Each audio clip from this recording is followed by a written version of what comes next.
A escrava acabava de salvar a vida do barão que a escravizava, mas o que ela descobriu naquele momento mudaria tudo para sempre. O homem que ela resgatou das chamas guardava um segredo que explicava décadas de crueldade. Um segredo tão perturbador que, quando a verdade oculta finalmente veio à luz, nada mais seria como antes. Esta é a história real de coragem, redenção e de como um ato de bravura revelou mentiras enterradas por gerações inteiras. Brasil, 1862. A Fazenda Santa Cruz era uma das propriedades mais prósperas da região do Vale do Paraíba, com suas intermináveis plantações de café que se estendiam até onde a vista alcançava. O barão Rodrigo de Almeida comandava aquelas terras com punho de ferro, conhecido por toda a província como um dos senhores mais severos e implacáveis. Sua reputação atravessava quilômetros e o simples mencionar de seu nome fazia os escravizados baixarem a cabeça em silêncio respeitoso, misturado com medo genuíno. Joana tinha 32 anos quando esta história começou. Ela havia nascido naquela fazenda, filha de Benedita, que por sua vez também nascera ali, neta de africanos que cruzaram o oceano acorrentados nos porões escuros dos navios negreiros. Joana cresceu vendo o barão transformar aquela propriedade no império do café que se tornara. Testemunhou cada expansão, cada nova construção, cada aquisição de terras vizinhas. Ela trabalhava na Casa Grande desde os 8 anos de idade, primeiro auxiliando nas tarefas mais simples, depois assumindo responsabilidades cada vez maiores, até se tornar uma das escravas domésticas mais confiáveis da propriedade. O que diferenciava Joana das demais escravizadas não era apenas sua dedicação ao trabalho ou sua eficiência nas tarefas domésticas. Era algo mais profundo, algo que ela carregava dentro de si como uma chama que se recusava a apagar completamente, não importava quantas tempestades tentassem extingui-la. Joana sabia ler. Sua mãe Benedita havia sido alfabetizada secretamente por uma senhora abolicionista que visitara a fazenda décadas atrás. E antes de morrer, Benedita passou esse conhecimento proibido para a filha em sessões clandestinas à luz de velas, sussurrando cada letra como se fossem orações sagradas.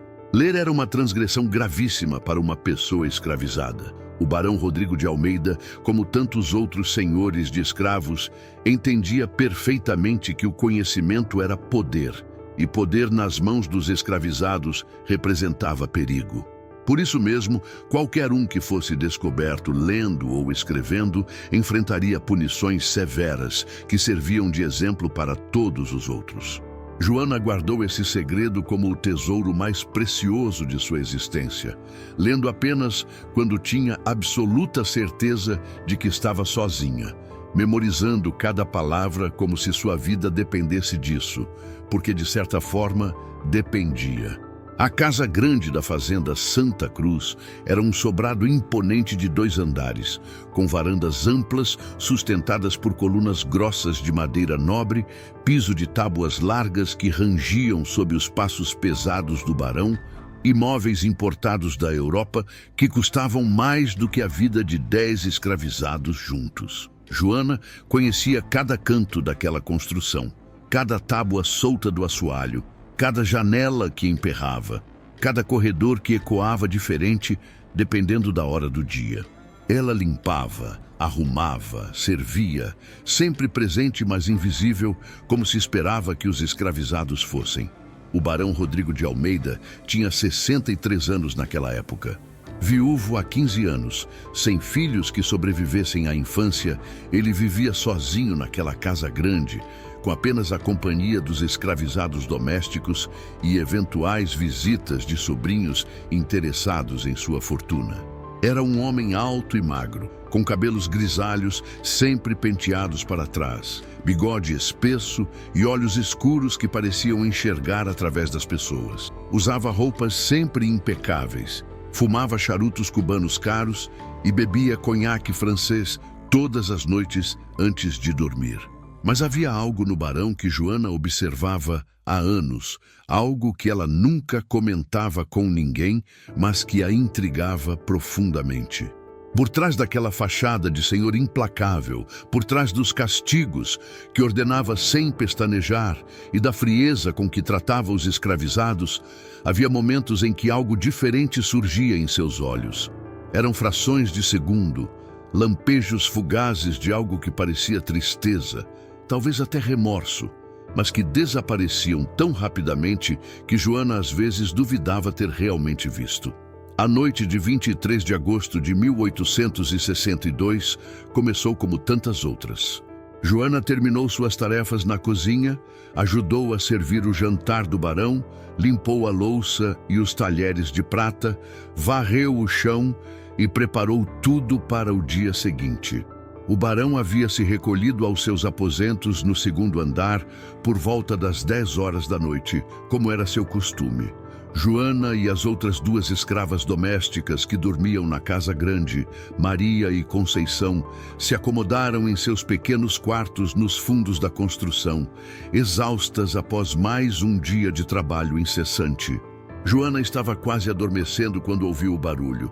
Era um som estranho, como um crepitar distante que ela não conseguia identificar imediatamente. Abriu os olhos na escuridão, prestando atenção. O som continuava, cada vez mais alto, e então ela sentiu o cheiro. Fumaça. Seu coração disparou instantaneamente. Saltou da cama, acendeu a vela que mantinha ao lado do colchão e abriu a porta do quarto. O corredor estava tomado por uma névoa acinzentada que ardia em seus olhos e garganta. Fogo. A casa grande estava pegando fogo. Joana correu pelo corredor gritando para acordar Maria e Conceição. As três mulheres saíram cambaleando de seus quartos, tossindo violentamente enquanto a fumaça se tornava cada vez mais densa e sufocante. O calor era intenso, opressor, transformando o ar em algo quase sólido que queimava os pulmões a cada respiração.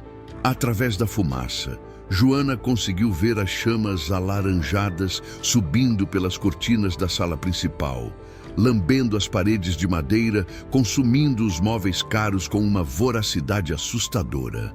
Maria e Conceição correram em direção à porta da frente, seus gritos de terror ecoando pela casa em chamas. Joana estava prestes a segui-las quando se lembrou. O barão. O barão Rodrigo de Almeida estava sozinho no segundo andar. Ela parou no meio do corredor, dividida entre o instinto de sobrevivência que gritava para ela fugir imediatamente e algo mais complexo, algo que ela mesma não conseguia nomear completamente naquele momento de pânico absoluto. Este era o homem que a escravizava, o homem que possuía não apenas seu corpo e seu trabalho, mas legalmente era dono de sua própria vida. O homem que ordenara chicotadas em suas costas quando ela tinha apenas 12 anos, por ter quebrado acidentalmente uma xícara de porcelana. O homem que separara famílias, que vendera crianças longe de suas mães, que tratara seres humanos como propriedade e mercadoria durante décadas inteiras. Mas era também um ser humano que estava prestes a morrer queimado vivo. Joana virou e correu em direção às escadas. A fumaça estava tão densa que ela mal conseguia enxergar um palmo à frente do rosto. Cobriu a boca e o nariz com a manga do vestido e começou a subir os degraus. Cada passo, uma batalha contra o calor insuportável e a fumaça que invadia seus pulmões, fazendo-a tossir incontrolavelmente. Seus olhos ardiam tanto que lágrimas escorriam ininterruptamente por seu rosto, mas ela continuou subindo, agarrando-se ao corrimão de madeira que já estava quente demais para tocar. O segundo andar estava ainda pior. As chamas haviam consumido parte do corredor e se espalhavam rapidamente pelas paredes e pelo teto. Joana precisou se abaixar quase até o chão, onde o ar estava um pouco menos irrespirável. Arrastou-se pelo corredor até a porta do quarto do barão e bateu com força, gritando seu nome. Nada. Bateu novamente, desta vez socando a madeira com os punhos até suas mãos doerem. Ainda nada. A porta estava trancada por dentro. Joana se levantou, ignorando a tontura que ameaçava fazê-la desmaiar, e chutou a porta com toda a força que conseguiu reunir. A madeira era sólida, resistente, mas velha. No terceiro chute, a tranca cedeu e a porta se abriu violentamente, revelando o quarto tomado pela fumaça. O barão Rodrigo de Almeida estava desmaiado em sua cama, ainda vestindo o roupão de dormir. A fumaça já havia tomado conta do cômodo e as chamas começavam a subir pelas cortinas da janela. Joana correu até ele, agarrou-o pelos ombros e o sacudiu violentamente, gritando para que acordasse. O homem gemeu, mas não abriu os olhos, intoxicado pela fumaça que respirara durante vários minutos enquanto dormia. Joana era forte das décadas de trabalho pesado, mas o barão era um homem grande e pesado, muito maior do que ela. Não havia como carregá-lo sozinha.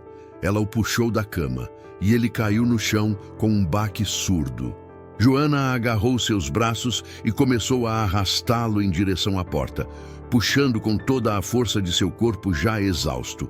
Cada centímetro era uma agonia. O calor era tão intenso que ela sentiu sua pele começar a queimar.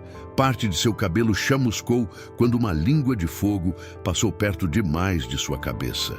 Ela arrastou o barão pelo corredor em chamas, tossindo tão violentamente que vomitou, mas sem parar de puxar, sem soltar os braços dele nem por um segundo. As chamas já haviam tomado conta da escada principal. Não havia como descer por ali. Joana olhou desesperadamente ao redor, sua mente funcionando em velocidade máxima, mesmo através da névoa de dor e exaustão. A escada dos fundos. Havia uma escada estreita nos fundos da casa que os escravizados usavam para não serem vistos pelos convidados do barão.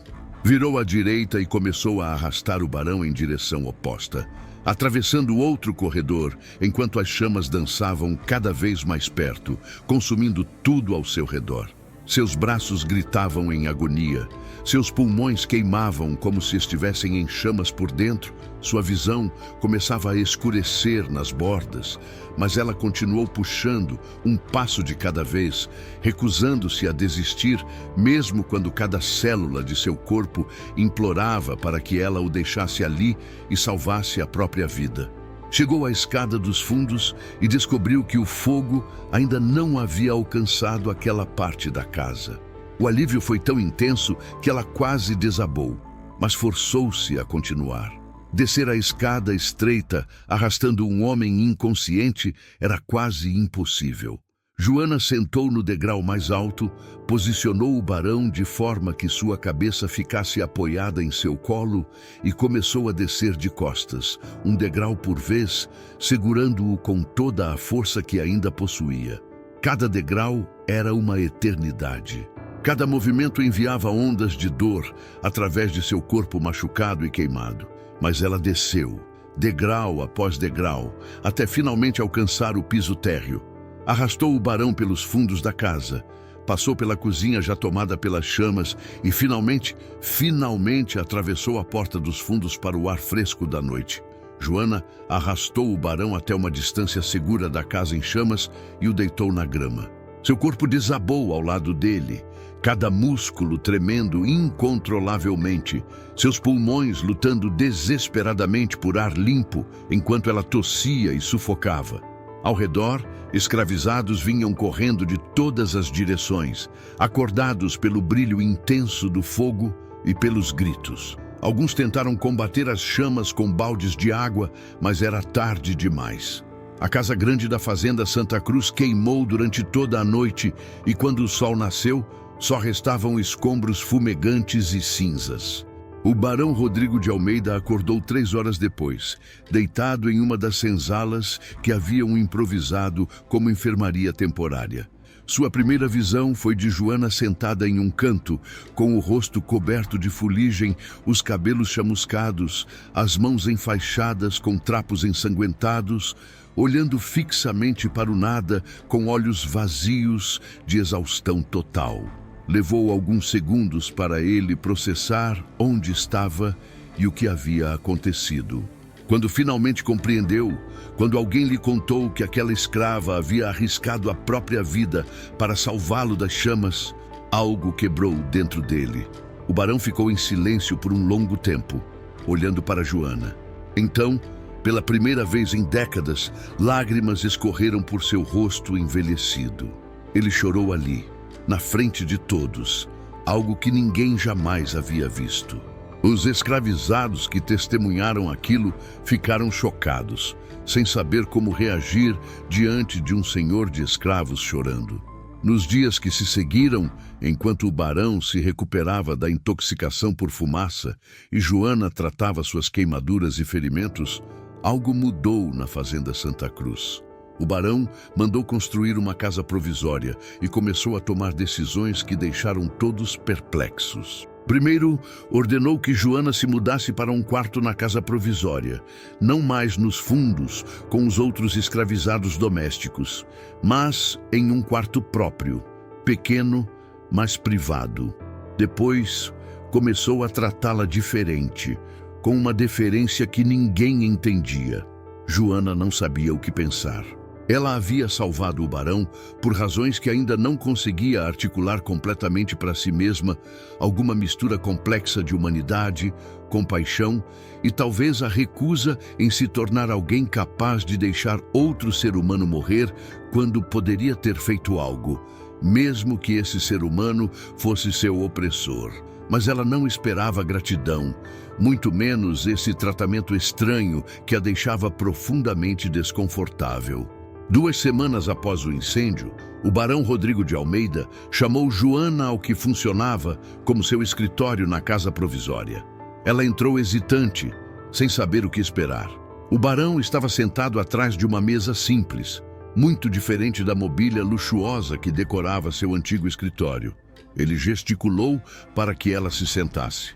Joana ficou de pé, porque sentar-se na presença do senhor era impensável para uma escravizada. "Sente-se, Joana", o barão disse, e sua voz tinha um tom que ela nunca ouvira antes.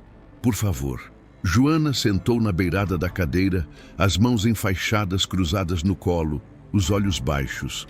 O barão ficou em silêncio por um longo momento e quando finalmente falou, suas palavras saíram com dificuldade, como se cada uma custasse um pedaço de sua alma. "Você salvou minha vida. Arriscou tudo para me tirar daquele fogo quando poderia simplesmente ter fugido e me deixado morrer. Eu não consigo parar de pensar sobre isso. Você me deve obediência porque eu a escravizo, porque o mundo injusto em que vivemos me dá poder sobre você. Mas você não me deve lealdade, muito menos a própria vida. Então por que fez isso?" Joana levantou os olhos pela primeira vez e olhou diretamente para o barão. "Porque não importa o que o senhor seja ou o que tenha feito, deixar alguém morrer quando eu podia ajudar seria me tornar algo que eu me recuso a ser. Eu não salvei o senhor por lealdade. Salvei porque é o certo a fazer, porque minha mãe me ensinou que nossa humanidade é a única coisa que ninguém pode nos tirar, não importa o quanto tentem." As palavras ficaram suspensas no ar entre eles, carregadas de verdades dolorosas que o barão não podia mais ignorar. Ele abaixou a cabeça e, quando tornou a falar, sua voz estava quebrada. Sua mãe, Benedita. Ela morreu há quantos anos? 8 anos, senhor. O barão respirou fundo, como se estivesse reunindo coragem para algo. "Eu preciso te contar uma coisa, Joana. Uma verdade que guardei durante toda a minha vida, uma verdade que envergonha tudo o que sou. Quando o fogo quase me matou, quando acordei e descobri que você havia me salvado, percebi que não posso morrer levando esse segredo comigo. Não depois do que você fez." Joana sentiu um arrepio percorrer sua espinha. O barão se levantou e caminhou até a janela, dando-lhe as costas, como se não conseguisse falar aquelas palavras, olhando para ela. "Eu nasci em 1799. Meu pai era o antigo barão de Almeida, dono dessas terras e de centenas de escravizados. Minha mãe era uma das escravas da Casa Grande. Meu pai a estuprou quando ela tinha 16 anos e eu fui o resultado. Minha mãe morreu no parto. Ele me assumiu como filho, criou-me como herdeiro, ensinou-me a administrar as fazendas, mas eu sempre soube a verdade. Sou filho de uma mulher escravizada. Metade de mim vem dela, uma mulher cujo nome ele nunca sequer me disse, como se ela fosse menos que humana. Você salvou o barão, mas quem sabe, na verdade, você salvou alguém como você. Alguém que durante toda a vida escravizou seu próprio povo para provar ao mundo que pertencia ao lado do opressor, não do oprimido. Alguém que foi cruel precisamente porque precisava ser, porque o mundo só me aceitaria como senhor se eu fosse mais duro, mais implacável que os outros senhores brancos. Joana ficou paralisada, processando aquelas palavras que reescreviam toda a realidade que ela conhecia. O barão Rodrigo de Almeida virou-se lentamente para encará-la. E pela primeira vez, Joana realmente olhou para ele, para os traços de seu rosto, para o tom de sua pele que era mais escuro do que a maioria dos fazendeiros da região, para os cabelos que eram ondulados de uma forma particular, sinais que sempre estiveram lá, mas que ninguém ousava mencionar, que todos fingiam não ver. Você me salvou, Joana. Salvou um homem que passou a vida toda traindo sua própria origem, que chicoteou e vendeu pessoas que poderiam ter sido sua família, que construiu sua fortuna sobre o sofrimento daqueles com quem divide o sangue. Por quê?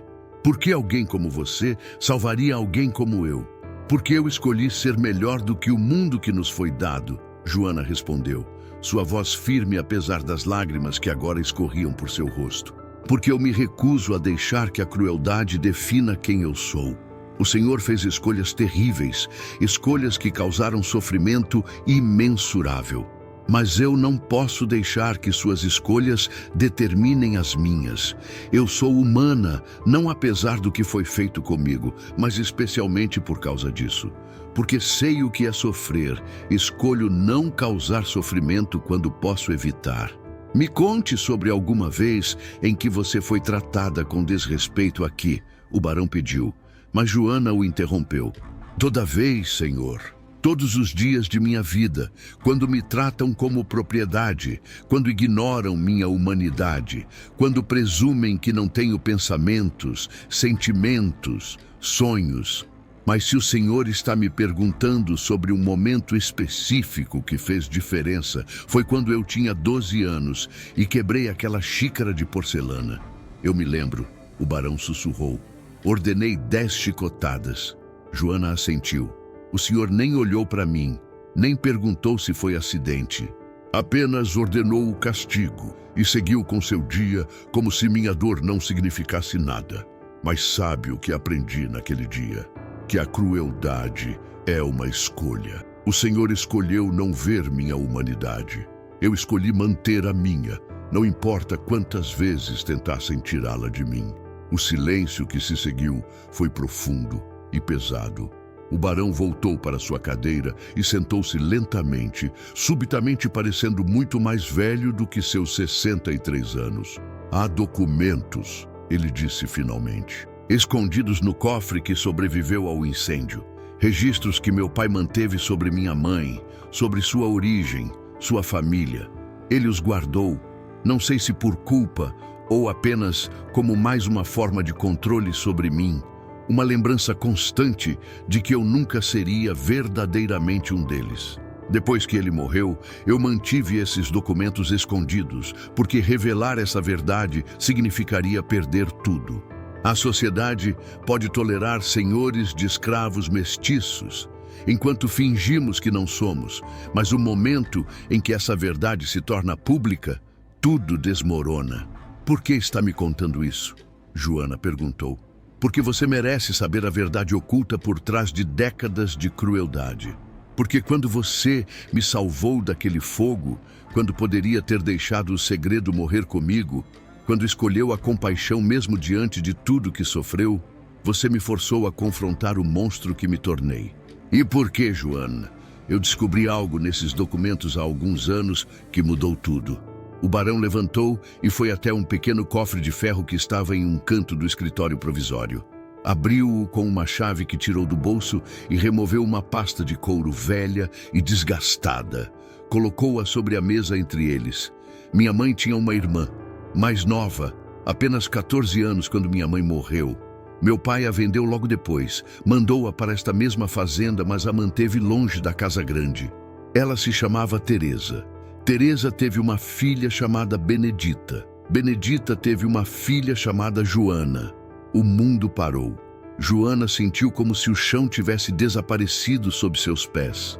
Ela olhou para o barão, para aquele homem que a escravizara toda a sua vida, e viu as mesmas ondulações no cabelo que ela via no espelho, o mesmo tom de pele que sua mãe tinha, traços que de repente faziam um sentido terrível e inescapável.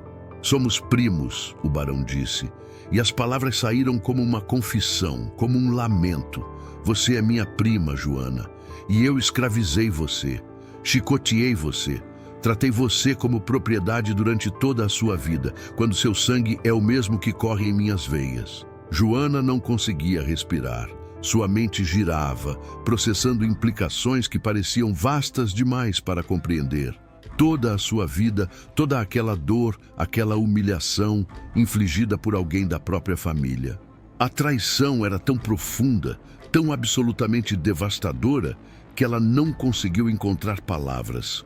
Eu soube há 3 anos, o barão continuou, sua voz quebrando. Descobri quando estava organizando os documentos depois que sua mãe morreu. Vi os registros de nascimento, as anotações que meu pai mantinha sobre cada escravizado e percebi a conexão. Mas eu não fiz nada, Joana, não fiz nada. Continuei te escravizando, continuei fingindo que não sabia, porque reconhecer essa verdade significaria ter que confrontar tudo o que sou, tudo o que construí sobre o sofrimento de nossa própria família. Você sabia, Joana disse, sua voz baixa, mas carregada de uma fúria que ela nunca se permitira expressar antes. Você sabia há 3 anos e não disse nada. Continuou me escravizando, sabendo que somos sangue do mesmo sangue. Sim, ele admitiu, lágrimas escorrendo livremente agora. E essa verdade me envergonha mais do que qualquer outra coisa que já fiz em minha vida. Mas preciso que você saiba, preciso que você entenda. Não estou te contando isso para buscar perdão, porque não há perdão possível para o que fiz. Estou contando porque você me salvou quando eu não merecia salvação, porque sua humanidade expôs minha monstruosidade de uma forma que não posso mais ignorar. Agora vocês que estão acompanhando essa história, me digam nos comentários, vocês acham que existe redenção possível para alguém que escravizou a própria família? Deixem sua opinião. Quero saber o que pensam sobre isso. Joana se levantou da cadeira, suas pernas tremendo, mas mantendo-se firme. Sua mente estava processando informações demais, redesenhando toda a narrativa de sua vida através dessa nova lente terrível. Ela olhou para o barão, para seu primo, e viu décadas de mentiras, covardia e autodestruição olhando de volta para ela. O que o senhor quer de mim agora? Ela perguntou. Quer que eu o perdoe? Quer que eu diga que entendo por que fez o que fez? Porque não vou fazer isso. Não posso fazer isso. Não quero seu perdão, o barão respondeu. Quero fazer o certo, mesmo que seja tarde demais, mesmo que não apague nada do que foi feito. Vou libertá-la, Joana. Vou dar-lhe sua carta de alforria. E mais do que isso, vou reconhecê-la publicamente como minha prima, como família, e dar-lhe a parte da herança que seria sua por direito se este mundo não fosse tão completamente corrompido. Joana riu, mas era um riso amargo, sem alegria. Acha que isso resolve alguma coisa? Acha que um pedaço de papel e algum dinheiro apagam décadas de sofrimento? E quanto aos outros, barão? E quanto aos centenas de pessoas que ainda escraviza nesta fazenda? O que fará por eles? O barão ficou em silêncio por um longo momento. Então levantou e caminhou até a janela novamente, olhando para as plantações que se estendiam ao longe, mantidas pelo trabalho forçado de centenas de pessoas. A lei do ventre livre foi aprovada no ano passado, ele disse finalmente. Todas as crianças nascidas de escravizadas agora nascem livres. É um começo, mas é muito pouco e muito tarde. Você me pergunta o que farei pelos outros. A verdade é que não sei, Joana. Libertar todos significaria minha ruína financeira completa. Esta fazenda, toda essa produção, baseia-se no trabalho escravizado. Sem isso, tudo desmorona. Então é isso, Joana disse, sua voz cortante como vidro. Sua consciência agora está pesada, mas não o suficiente para fazer a coisa certa se isso custar seu conforto. Vai me libertar porque sou família, porque salvei sua vida, mas os outros continuarão escravizados porque libertá-los custaria caro demais. Não é tão simples assim. É exatamente assim, Joana rebateu. O Senhor está me oferecendo liberdade manchada pelo sangue de todos aqueles que continuarão presos. Como posso aceitar essa liberdade, sabendo que ela vem do mesmo bolso que paga pelos chicotes que ainda marcam as costas de meus irmãos e irmãs em sofrimento? O barão não tinha resposta. Ficaram ali, primo e prima, separados por um abismo de dor e injustiça que nenhuma confissão ou herança poderia preencher completamente. Mas então, algo mudou no rosto de Joana. Uma determinação que o barão não havia visto antes surgiu em seus olhos. Ela se aproximou da mesa e colocou suas mãos enfaixadas sobre os documentos que revelavam sua verdadeira linhagem. Vou aceitar minha liberdade, ela disse, mas vou usá-la para algo maior do que mim mesma. O Senhor disse que libertar todos significaria sua ruína. Então vamos fazer diferente. Vamos transformar esta fazenda em algo novo, algo que nunca existiu antes. Vamos criar um sistema onde os trabalhadores sejam livres e pagos por seu trabalho. Vai custar caro, vai exigir mudanças enormes, mas é possível. E se o Senhor realmente quer redenção, se essa verdade oculta que finalmente veio à luz realmente significa algo, então ajude-me a fazer isso acontecer. O barão olhou para ela com uma mistura de admiração e medo. Você está falando de abolir a escravidão nesta fazenda antes que a lei exija isso. Está falando de ir contra todas as outras propriedades da região, contra todo o sistema econômico sobre o qual esta sociedade se sustenta. Nos tornaremos párias. Os outros fazendeiros nos destruirão. Deixe que tentem, Joana disse, e pela primeira vez, desde que entrara naquele escritório, havia fogo em sua voz. O Senhor passou a vida toda traindo quem realmente é, vivendo uma mentira porque tinha medo de perder tudo. Mas quase morreu naquele incêndio, quase levou todos os seus segredos para o túmulo. Foi poupado, não por sorte ou destino, mas porque alguém que tinha todos os motivos para deixá-lo morrer, escolheu salvá-lo mesmo assim. Então, use essa segunda chance. Seja corajoso agora da forma que nunca conseguiu ser antes. Os meses que se seguiram foram os mais turbulentos que a região do Vale do Paraíba já havia visto. O barão Rodrigo de Almeida, trabalhando em conjunto com Joana, começou a implementar mudanças radicais na Fazenda Santa Cruz. Primeiro, concedeu cartas de alforria para todos os escravizados com mais de 50 anos. Depois, estabeleceu contratos de trabalho com pagamento em dinheiro para aqueles que quisessem permanecer na fazenda como trabalhadores livres. Ofereceu pequenos lotes de terra para que pudessem cultivar suas próprias plantações. A notícia se espalhou como fogo pela região. Outros fazendeiros ficaram furiosos, vendo aquelas ações como uma ameaça direta ao sistema que sustentava sua riqueza. Houve reuniões acaloradas na cidade, pressões políticas, até ameaças veladas de violência. Mas o barão, fortalecido pela presença constante de Joana e pela convicção crescente de que estava fazendo a coisa certa, manteve-se firme. A produção da fazenda caiu inicialmente como esperado. Muitos dos recém-libertados deixaram a propriedade, buscando vidas longe do lugar que havia sido palco de tanto sofrimento. Mas outros ficaram, atraídos pela promessa de trabalho honesto e pagamento justo. Lentamente, muito lentamente, um novo sistema começou a tomar forma. Joana se tornou não apenas uma mulher livre, mas uma administradora da propriedade, trabalhando lado a lado com o barão para reimaginar como uma fazenda poderia funcionar sem escravidão. Ela usou sua habilidade de ler e escrever, não mais um segredo perigoso, mas uma ferramenta valiosa para ensinar outros trabalhadores. Criou uma escola noturna onde adultos podiam aprender as letras, um ato revolucionário em um país onde educar pessoas negras ainda era visto com profunda suspeita. A relação entre Joana e o barão permaneceu complexa, nunca completamente resolvida. Havia entre eles uma conexão de sangue que não podia ser negada, mas também uma história de dor que não podia ser apagada. Joana nunca o chamou de primo publicamente, e o barão respeitou essa distância que ela escolheu manter. Trabalhavam juntos não como família reconciliada, mas como duas pessoas tentando fazer algo bom emergir das cinzas de algo terrível. Em 1866, 4 anos após o incêndio, o barão Rodrigo de Almeida adoeceu gravemente. Tuberculose, disseram os médicos, agravada pelos danos que a fumaça havia causado aos seus pulmões naquela noite fatídica.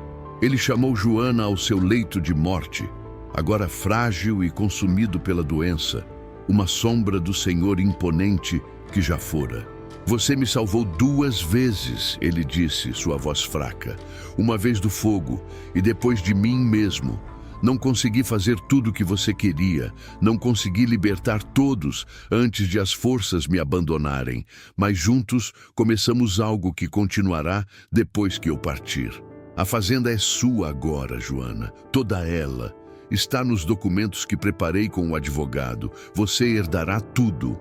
Joana sentou ao lado da cama e, pela primeira vez desde que descobrira a verdade, segurou a mão de seu primo. Você fez coisas terríveis, ela disse suavemente. Causou dor imensurável, mas no final, quando forçado a confrontar quem realmente era, você escolheu tentar ser melhor. Não apaga o passado, mas conta para alguma coisa. Você acha que existe perdão para alguém como eu? O barão perguntou, seus olhos buscando os dela com uma vulnerabilidade crua. Não é meu perdão que você precisa, Joana respondeu. É o perdão de cada pessoa que você escravizou, cada família que você separou, cada criança que você vendeu. E esse perdão, barão, não cabe a mim dar. Tudo o que posso dizer é isso.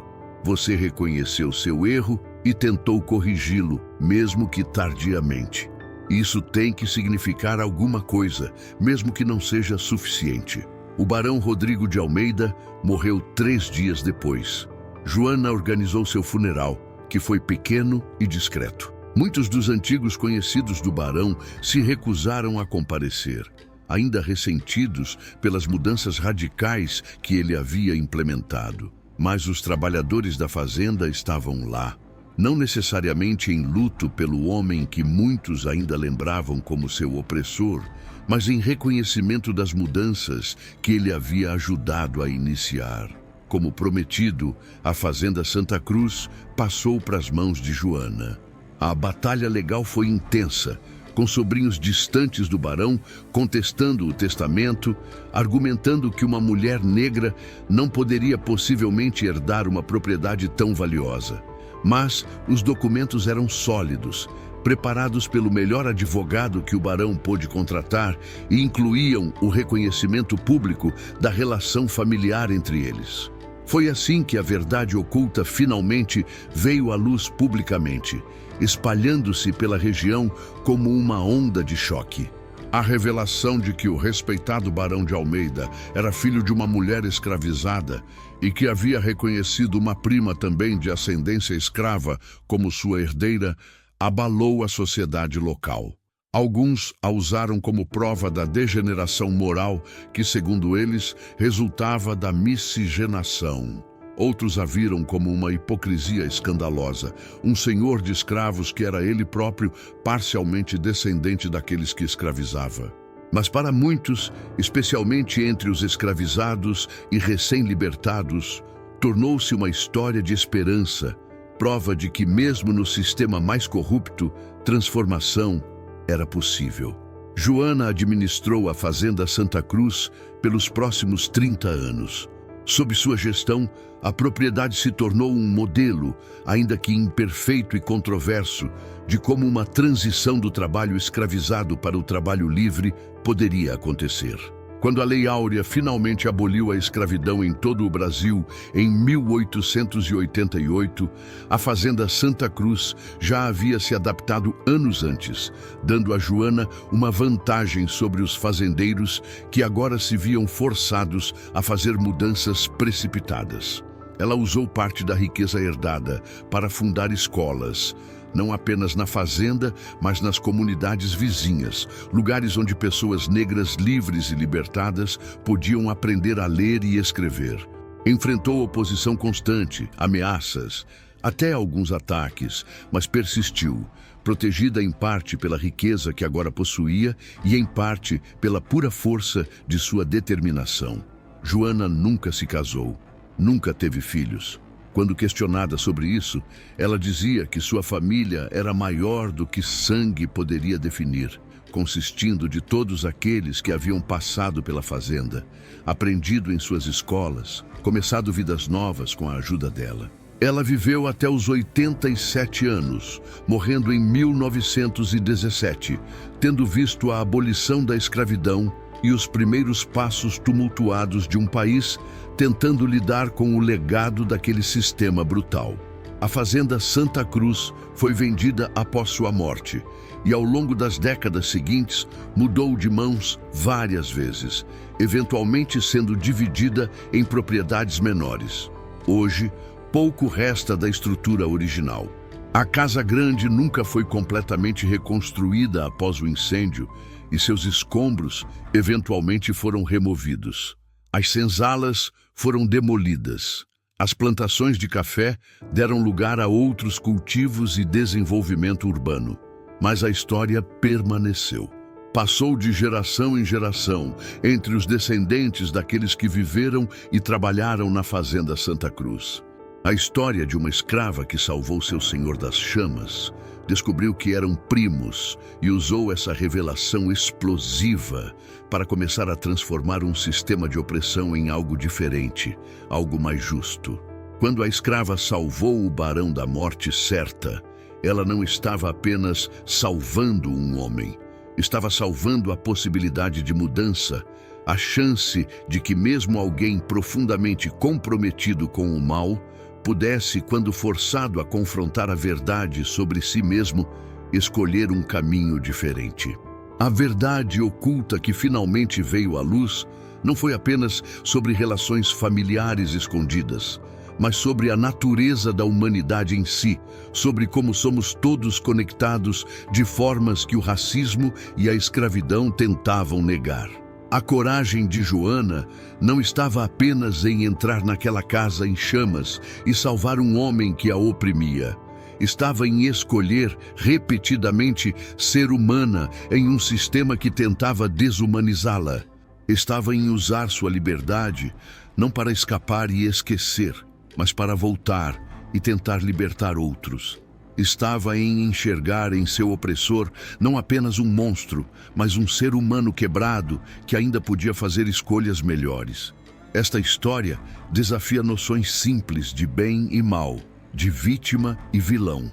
O barão Rodrigo de Almeida causou sofrimento imensurável e suas tentativas tardias de redenção nunca poderiam verdadeiramente compensar décadas de crueldade. Mas ele tentou. Quando confrontado com a verdade sobre quem era e o que havia feito, quando sua prima mostrou-lhe uma humanidade que ele não merecia, ele escolheu mudar, mesmo que imperfeitamente, mesmo que tarde demais, para desfazer o dano já causado. E Joana, que tinha todos os motivos para se tornar amarga, para usar sua nova posição de poder para a vingança, escolheu algo diferente. Escolheu usar sua liberdade para expandir liberdade. Usou sua educação para educar outros. Transformou trauma em propósito. A lição desta história verdadeira não é que devemos perdoar nossos opressores ou que mudanças individuais são suficientes para derrubar sistemas de injustiça. A escravidão no Brasil continuou por mais de 2 décadas após a morte do barão, causando sofrimento incomensurável a milhões. E mesmo após a abolição, o legado dessa instituição brutal continua moldando desigualdades até hoje. A lição é sobre a complexidade da experiência humana, sobre como pessoas são capazes tanto de grande crueldade quanto de transformação significativa. Sobre como atos individuais de coragem, como o de Joana entrando naquela casa em chamas, podem desencadear mudanças que se espalham muito além do momento inicial. Sobre como a verdade, não importa quão dolorosa ou oculta, eventualmente precisa vir à luz se quisermos ter qualquer chance de cura real. A história de Joana e do barão Rodrigo de Almeida nos força a fazer perguntas difíceis. O que fazemos quando descobrimos verdades desconfortáveis sobre nós mesmos ou sobre nossa família? Como respondemos quando forçados a confrontar nossa cumplicidade em sistemas de injustiça? Existe redenção possível para aqueles que causaram grande dano? E se existe, que forma essa redenção deve tomar? Essas perguntas não têm respostas fáceis. Joana passou o resto de sua vida lutando com elas, tentando construir algo bom das cinzas de algo terrível, sabendo que nunca seria suficiente para apagar completamente o passado, mas recusando-se a desistir da tentativa. A Fazenda Santa Cruz não existe mais, mas as escolas que Joana fundou deram origem a outras instituições educacionais. Os trabalhadores que aprenderam ofícios sob seu sistema de trabalho livre levaram essas habilidades para outras regiões. As crianças que aprenderam a ler em suas escolas noturnas ensinaram seus próprios filhos, criando gerações de pessoas alfabetizadas, onde antes havia apenas analfabetismo forçado. O impacto se espalhou como ondulações em um lago, cada círculo se expandindo, tocando mais vidas, criando mais mudanças. Não foi perfeito, não foi completo, mas foi real. Joana provou que, mesmo dentro de um sistema projetado para desumanizar, humanidade podia persistir. Que mesmo quando a sociedade dizia que pessoas negras eram propriedade sem valor, uma mulher negra podia possuir terras, administrar negócios, educar comunidades e deixar um legado que duraria muito além de sua própria vida. A verdade oculta que finalmente veio à luz era esta: não somos definidos apenas pelo que foi feito a nós ou pelo que herdamos de nossos antepassados. Somos definidos pelas escolhas que fazemos quando confrontados com essas realidades. O barão Rodrigo de Almeida poderia ter morrido, levando seus segredos para o túmulo, mantendo a mentira até o fim, mas escolheu confessar. Poderia ter libertado apenas Joana e mantido todos os outros escravizados, mas escolheu começar mudanças maiores, mesmo que imperfeitas. Joana poderia ter aceitado sua liberdade e partido, deixando para trás todos os outros que ainda sofriam, mas escolheu ficar.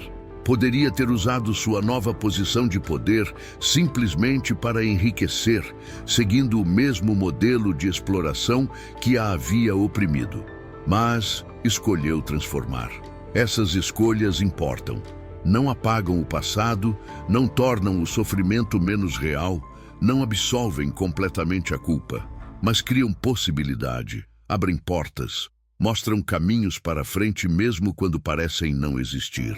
Então agora, chegando ao final desta história verdadeira, sobre quando a escrava salvou o barão da morte certa e a verdade oculta finalmente veio à luz, deixo uma última pergunta para vocês que acompanharam até aqui.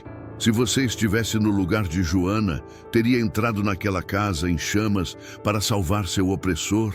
E se tivesse descoberto a conexão familiar, teria feito as mesmas escolhas que ela fez? Deixem suas respostas nos comentários. Quero saber o que vocês fariam nessa situação impossível. Esta é uma história sobre fogo e cinzas, sobre segredos e revelações, sobre crueldade e redenção, sobre escolhas feitas em momentos impossíveis que ecoam através do tempo. É uma história que aconteceu há mais de 150 anos, mas que ainda ressoa hoje, porque as questões que levanta sobre justiça, humanidade, perdão e mudança são tão relevantes agora quanto eram então. A escrava Joana salvou o Barão da Morte Certa naquela noite de agosto de 1862. Mas talvez, de uma forma mais profunda, ela também salvou sua própria humanidade, recusando-se a deixar que o sistema cruel que a oprimia transformasse seu coração em pedra. E ao fazer isso, ao escolher compaixão, mesmo quando tinha todos os motivos para escolher vingança, ela mostrou um caminho que todos nós ainda estamos tentando seguir. Como permanecer humano em um mundo desumano, como escolher bondade quando confrontados com maldade, como transformar dor em propósito e trauma em mudança. Esta é a verdade que finalmente veio à luz. Uma verdade que permanece luminosa mesmo após todas estas décadas. Não uma verdade fácil ou confortável, mas uma verdade necessária. Uma que nos desafia a olhar honestamente para o passado e fazer escolhas melhores no presente. A história de Joana e do Barão de Almeida não oferece respostas simples, mas nos dá algo talvez mais valioso. Um exemplo de como a coragem de uma pessoa pode desafiar um sistema inteiro, como a verdade eventualmente emerge, não importa quão profundamente enterrada, e como mesmo nas circunstâncias mais sombrias, a luz da humanidade pode persistir.